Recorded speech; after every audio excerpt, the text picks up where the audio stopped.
वजारत तवानाई की मुल्क भर में दुकानें और कारोबार मगरिब के वक्त बंद करने की तजवीज़ पर 1 अक्टूबर से 15 फरवरी तक अमल दरामद का इम्कान। इकदाम से रोजाना 1500 मेगावाट से जायद बिजली की बचत होगी।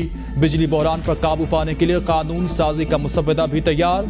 IFA की पेशावर करेंसी मार्केट में बड़ी कार्रवाई। हवाला हुंडी के कारोबार से वाबस्ता अफराद को हिरासत में लेकर गैर मुल्की करेंसी बरामद कर ली। सराफा मार्केट चौक यादगार को सील कर दिया गया। IMF से 400 यूनिट तक बिजली इस्तेमाल करने वालों को रिलीफ देने की तजवीज़ मुस्तरद कर दी। ताहम 200 यूनिट तक बिजली इस्तेमाल करने वाले सारिफिन से बिल्स किस्तों में वसूल करने पर इत्तेफाक किया।